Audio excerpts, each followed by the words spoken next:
Report begins. We have pacified and assimilated the insurgent Matoran force. We are now able to report the composition of Task Group 7. We have prepared an advanced reconnaissance unit, utilizing a mixed Krana configuration to survey, relay, and assess weakness in future villages for assimilation. All units will be escorted by a Borok to ensure their safety.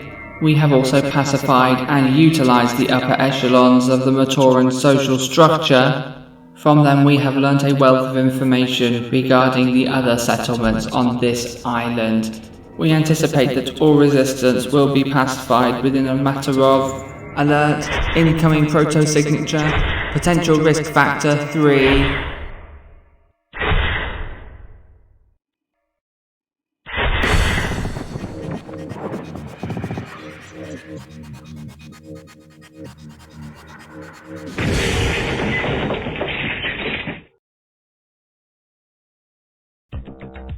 Hi everybody, welcome back to a restored Lake Oro. We're going to start off with Kongu, for real this time. Kongu was on the back of his Kahu mount. The Kahu are a subspecies of Gakko and had a prominent role in one of the mini-games in the Matanui online game. Of course, on Metru Nui we know that Kongu had a noble Ruru, and it would look something a little bit like this. So I imagine that when he first came to Matanui and escaped from his little pod, he would have looked something a little bit like this. So, keeping the teal theme for a moment, we have Tamaru. Tamaru, of course, wearing his famous teal kakama, the only other teal mask that LEGO ever made. It came, of course, in the Tarakava set. And, That's not Tamaru. Oh dear viewer, clearly you are not familiar with the comics from LEGO Adventures magazine from 2001, which featured Tamaru wearing a kakama, although actually on closer inspection I realised that both he and Kongu are green, not teal, so maybe that should not be a good source. There was also another Matoran that had this teal, or dark turquoise rather, kakama in the background of Monarch 1. Okay, I guess we could call this Tamiru! Yeah! So let's move on to actual Tamaru here. So these are custom spray painted feet in lime.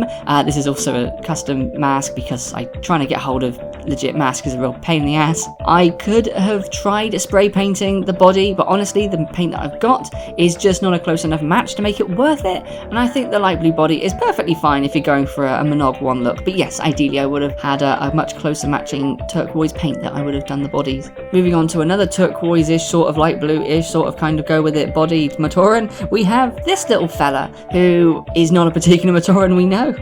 It would have been nice to make Thule, who is the trader from Monog 2, but that would have involved me having to spend money on a green Ruru, and I'm just not gonna do that, am I? I mean, Thule's just a background character, and yeah, it would be really nice for the video that people watch, and I feel the pressure to show you the goods, and but it's £20, I'm not going to pay that. Here's Thule with his quote-unquote turquoise body and green legs and Ruru mask.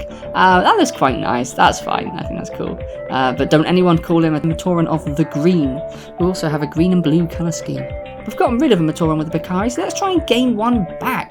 Let's take this aberration here, this green Kongu, and if I switch out a few parts as well as the feet from Tamaru, we get something very close to Vera.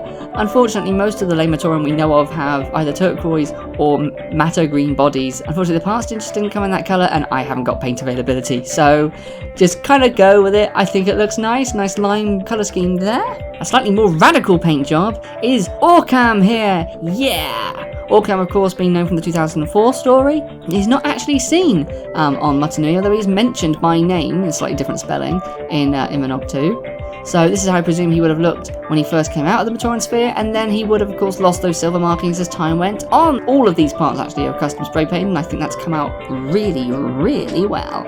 Just rounding out the collection here and showing off a few of the green masks in my collection.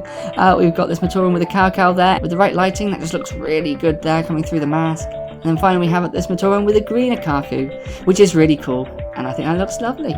Now, that's my overview of Lake Oro, but if you're feeling a little bit disappointed by my colour compromises, then I would recommend checking out a series of stop-motion videos by Momo Nuva, who has just painted pretty much the entire village in really accurate detail, and it looks amazing. Links can be found in the description. Thank you so much for watching this, and indeed the entire series of Muckdoran Madness, and I'll see you soon for another video. Bye for now.